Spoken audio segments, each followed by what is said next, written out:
शांति पूर्वक मन को एकाग्र करके और मन स्थिर करके जिस उपदेश को सुखदेव जी ने राजा परीक्षित को सुनाया था, अंतिम उपदेश, उसी उपदेश का आप लोग मनन करेंगे। सुखदेव जी ने राजा परीक्षित से पूछा कि हे राजन, त्वं तो राजन मरिष्येति और पशु बुद्धि मिमां जहि न जाता प्राग भूतोद्या देहत्वं न कांक्षसे।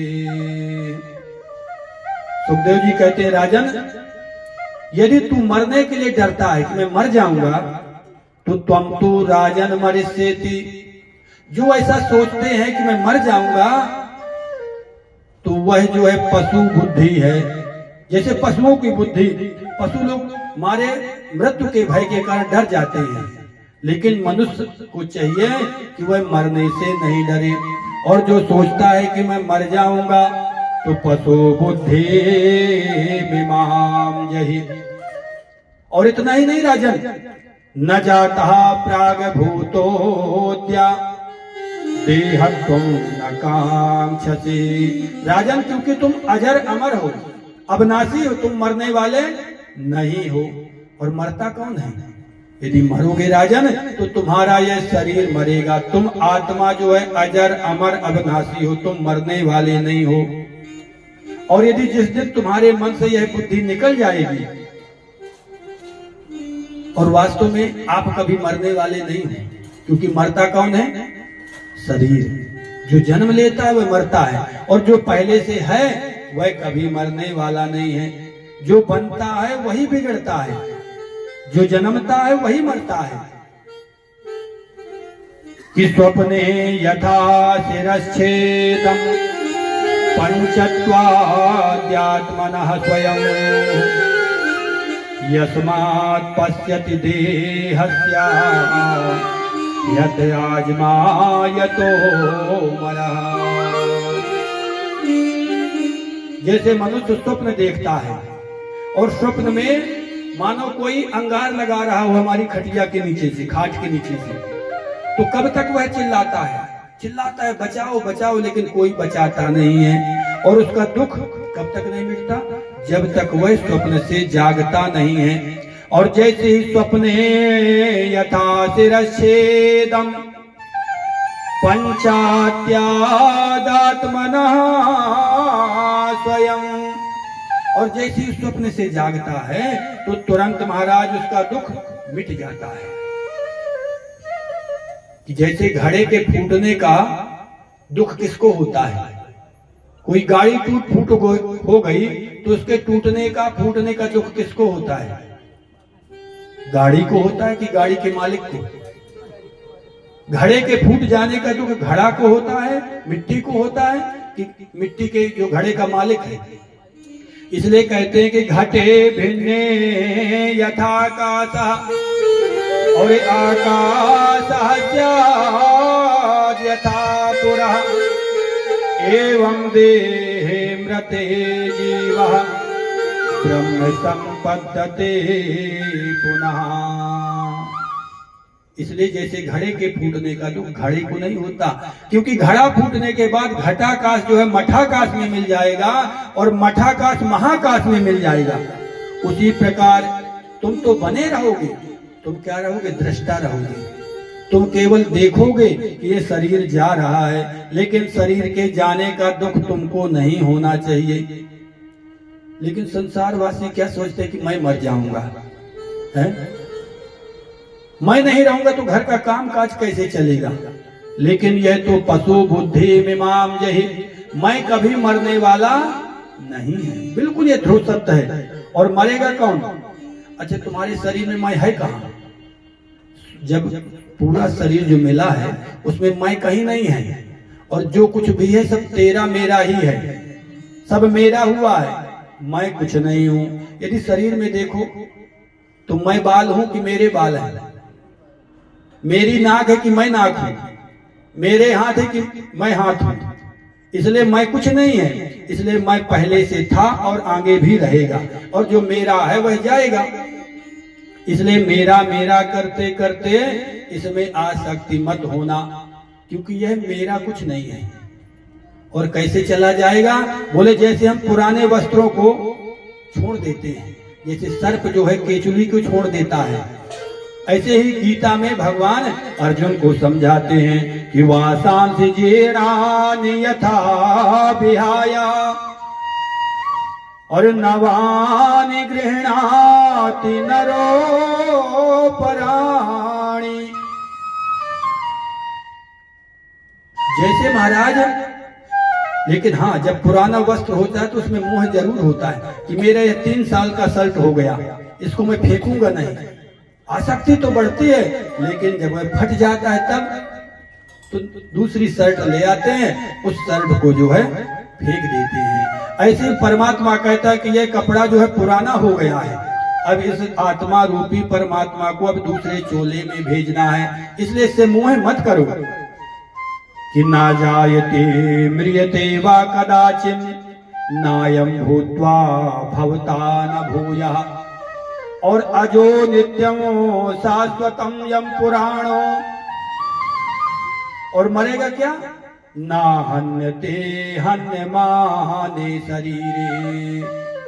इसलिए ना जायते मृते वा कदाचिन, मैं मर जाऊंगा, ऐसी पशु बुद्धि बिल्कुल छोड़ देना। और हन्ना जायते हन्य माने शरीरे, यदि मरेगा तो ये शरीर मरेगा।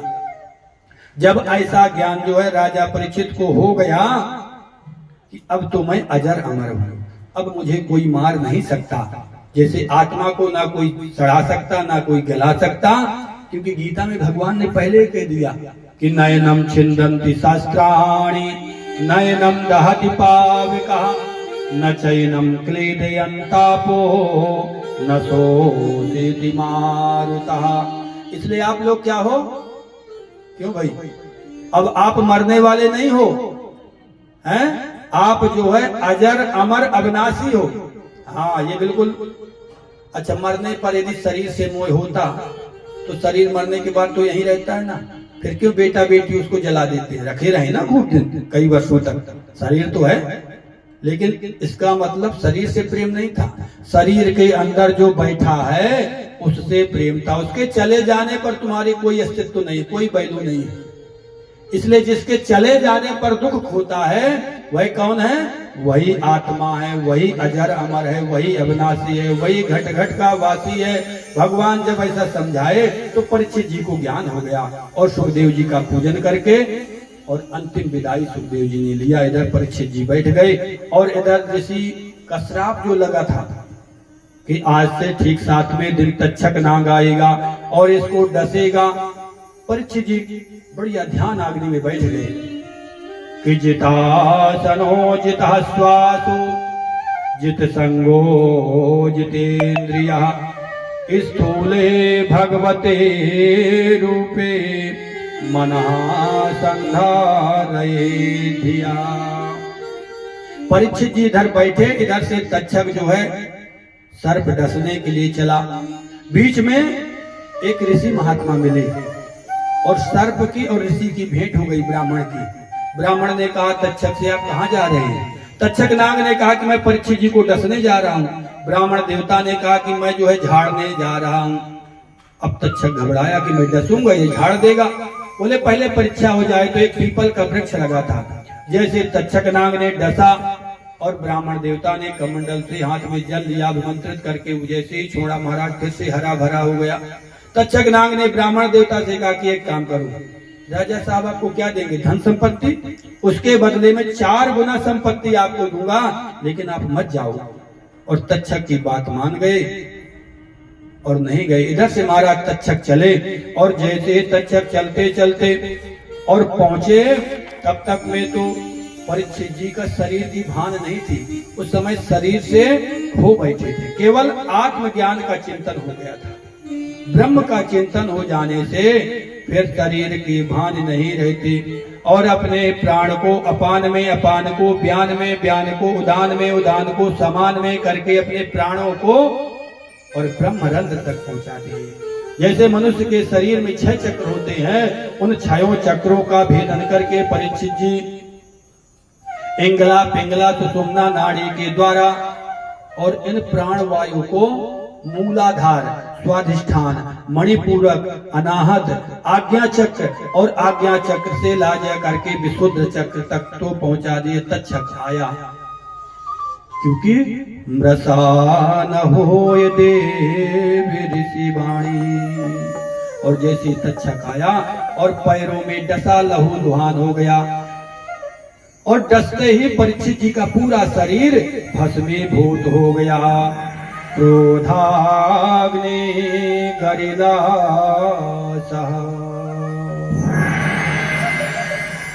सारे ऋषियों को हाहाकार किया। महाराज परीक्षित जी का शरीर जैसे छूटा, सब शांत चित्त हो गए।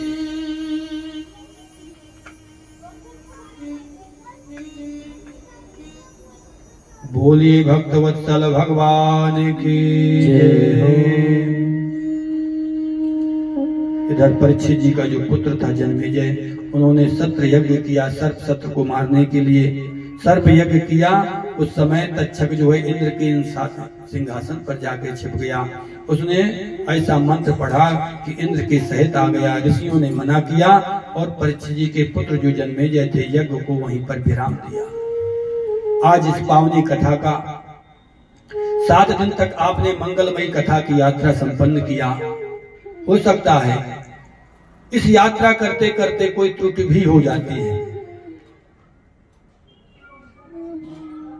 कोई उग्र स्वभाव में कटु वचन भी निकल जाते हैं। वैसे आप लोग यहाँ के गोरे गांव के समस्त भक्त वृंद जो है सुधी श्रोता है, क्योंकि अनेक भगवान की दया से आप लोगों को कथा सुनने का अवसर मिलता है। इन कथाओं को नियम है कि जो कथा आपको अच्छी लगी हो उस कथा को तो आप ग्रहण कर लेना, और जो भी कथा आपको अच्छी ना लगी हो हमारी कटुवाणी के द्वारा उसको आप यहीं पर छोड़ देना। लेकिन कथा का एक नियम होता है कि 7 दिन तक जिन्होंने कथा सुनी हो, कथा सुनने के उपरांत दक्षिणा दी जाती है। और आप लोग सुधी श्रोता हो, यहाँ पर बैठे हो, हमारा तो नियम है कि जब हम 7 दिन तक सुनाते हैं तो कथा के बदले में दक्षिणा जरूर लेते हैं, चाहे कोई प्रेम से दे और चाहे कोई जबरदस्ती दे, लेकिन लेते जरूर हैं। अब आप लोग चाहे प्रेम से दो, लेकिन देना तो पड़ेगा। अच्छा, इस कथा के बदले में दक्षिणा कौन कौन देगा? एक बार हाथ तो उठाए, हम देखो तो सही कौन कौन देने के लिए तैयार है। झूठ मूठ को मत उठाना। हाँ, जिसको देना हो वही। हमारी भाभी जी घबरा गई कि दक्षिणा देना पड़ेगा। बताओ, हाथ भी नहीं उठ रहा। 7 दिन तक कथा सुने हो और कथा के बदले में दक्षिणा तो जरूरी बनती कि नहीं बनती भैया? क्यों? इसलिए 7 दिन तक आप लोगों ने कथा सुनी और हमारी दक्षिणा ये है कि आज के बाद जितने भी यहाँ श्रोता बैठे अपनी एक एक बुराई को छोड़ देना, हमारी यही दक्षिणा है। और हमारे अनुयायियों ने, हमारे संगीत भाइयों के द्वारा भी जो कुछ भी त्रुटि वाणी हो गई हो, इनके द्वारा भी या हमारे द्वारा भी आप अपना अबोध बालक समझ करके उसको क्षमा कर देना, क्योंकि हम टूटी फूटी वाणी से आप लोगों को कथा सुनाई। वैसे सामर्थ्यवान तो नहीं है, क्योंकि भगवान की कथाएं इतनी अनंत हैं कि उनको शायद ही कोई, भागवत जी में तो लिखा कि 27 दिन तक प्रमाण है। 27 दिन तक जब कथा होगी तब जाकर के कोई वक्ता, वो भी अच्छा वक्ता होगा तो कह सकता है कथाएं। और 7 दिन तो फिर हमारे संसारिक प्राणियों के लिए बहुत अल्प समय है। इसलिए आप लोगों ने कथा को सुना, बहुत अच्छा। और अपनी यही वाणी को विराम देते हुए एक भागवत जी का अंतिम श्लोक पढ़ेंगे। एक बार हम बोलेंगे, एक बार आप बोलिएगा कि नाम संकीर्तनम यस्या, नाम संकीर्तनम यस्य सर्व पाप प्रणाशनम, सर्व पाप प्रणाशनम, प्रणामो दुख समनः, प्रणामो दुख समनः, तम नमामि हरिं परम, तम नमामि हरिं परम। नाम संकीर्तनम यस्य नाम संकीर्तनं यस्य सर्व पाप प्रणाशनम सर्व पाप प्रणाशनं प्रणामो दुख समनः प्रणामो दुख समनः तम नमामि हरिं परम तं नमामि हरिं परम् नाम संकीर्तनम यस्य नाम संकीर्तनं यस्य सर्व पाप प्रणाशनम सर्व पाप प्रणाशनं प्रणामो दुख समनः प्रणामो दुख समनः तम नमामि हरिं परम तं नमामि हरिं परम्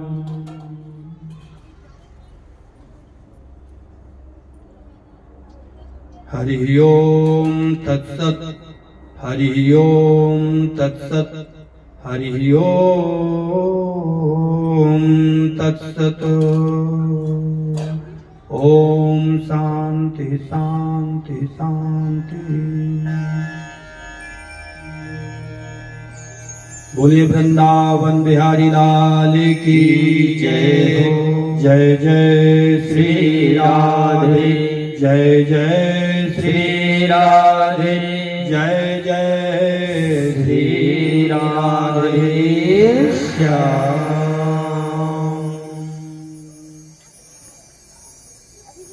अब यज्ञ का समय हो चुका है, इसलिए सभी लोग अब यज्ञ की तैयारियां करें।